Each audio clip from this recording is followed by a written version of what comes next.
எம்ஜிஆர் தமிழில் ஆழ்ந்த புலமை கொண்டவர் என்பதோடு மிகுந்த தமிழ் பற்றும் கொண்டவர்.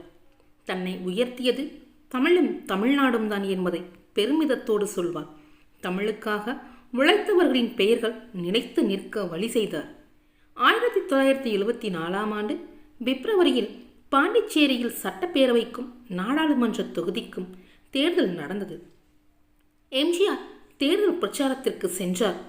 மாஹே என்ற இடத்தில் பிரச்சார கூட்டம் நடந்தது. அந்த பகுதியில் மலையாள மொழி பேசும் மக்கள் அதிகம் இருந்தனர். மக்கள் அளித்த வரவேற்பை ஏற்றுக்கொண்டு எம்ஜிஆர் பேசத் தொடங்கினார். அவரது பேச்சை இடைமறித்து மலையாளத்தில் பேசுமாறு கூட்டத்தில் இருந்த பெரும்பாலானோர் கேட்டுக்கொண்டனர். எம்ஜிஆருக்கு வந்ததே மிகப்பெரிய கோபம். எனக்கு நன்றாக தெரிந்த மொழி தமிழ் மட்டும்தான்.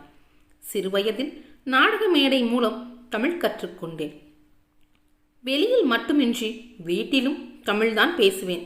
நான் வளர்ந்து புகழ்பெற்று இன்று உங்கள் முன் நிற்பதற்கு என்னை அரவணைத்து ஆளாக்கிய தமிழகம்தான் காரணம். தமிழில்தான் பேசுவேன். விருப்பம் உள்ளவர்கள் என் பேச்சை கேட்கலாம், விருப்பம் இல்லாதவர்கள் இங்கிருந்து சென்று விடலாம் என்று எம்ஜிஆர் புரிந்து தள்ளிவிட்டார். பின்னர் வாய் திறக்காத கூட்டத்தினர் அவரது தமிழ் உணர்வைக் கண்டு வியந்தனர்.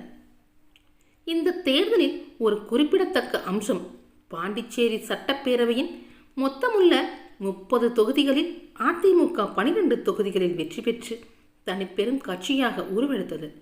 அதன் கூட்டணி கட்சியான இந்திய கம்யூனிஸ்ட் கட்சி 2 தொகுதிகளில் வெற்றி பெற்றது. இந்திரா காங்கிரஸ் 7 தொகுதிகளிலும் அதன் கூட்டணி கட்சியான ஸ்தாபன காங்கிரஸ் 5 இடங்களிலும் வெற்றி பெற்றன. திமுக 2 தொகுதிகளில் வென்றது. பாண்டிச்சேரி மக்களவை தொகுதியில் அதிமுகவின் பாலா பழனூர் வெற்றி பெற்றார். புதுவை முதல்வராக அதிமுகவைச் சேர்ந்த ராமசாமி பதவியேற்றார். நம்பிக்கை வாக்கெடுப்பில் அரசு கவிழ்ந்தாலும் தேர்தலில் அதிமுக பெற்ற வெற்றி அகில இந்திய அளவில் பேசப்பட்டது.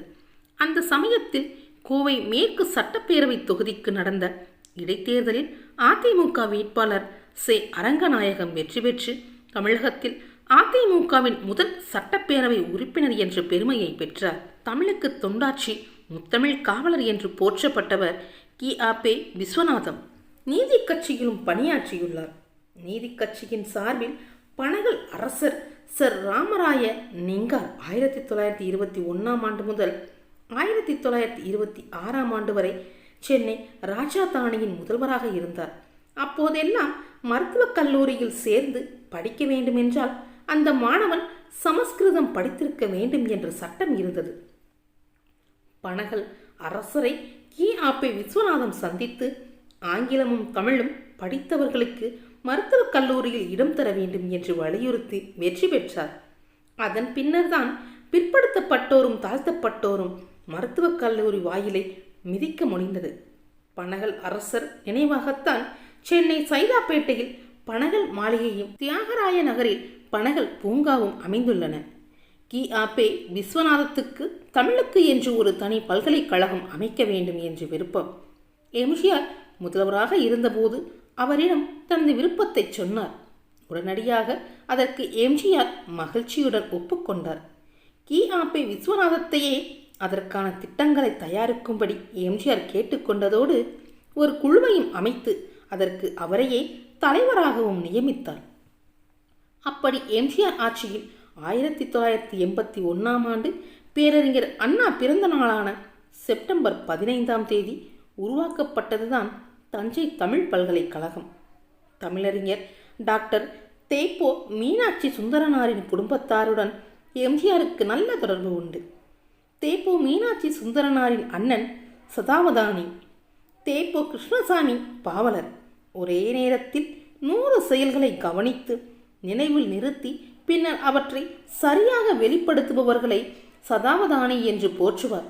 அப்படிப்பட்ட ஆற்றல் மிக்கவர் கிருஷ்ணசாமி பாவலர். அவர் எழுதிய கதர்பக்தி, நாகபுரி கொடிப்போர் உள்ளிட்ட தேசிய மற்றும் சமூக சீர்திருத்த நாடகங்களில் சிறுவயதில் நாடக மேடைகளில் எம்ஜிஆர் நடித்துள்ளார். அவரது சகோதரரான தமிழறிஞர் தேப்போ மீனாட்சி சுந்தரனாரின் மறைவுக்கு பிறகு அவரது திருவுருவச் சிலையை அவர் துணைவேந்தராக பணியாற்றிய மதுரை பல்கலைக்கழகத்தில் எம்ஜிஆர் திறந்து வைத்தார்.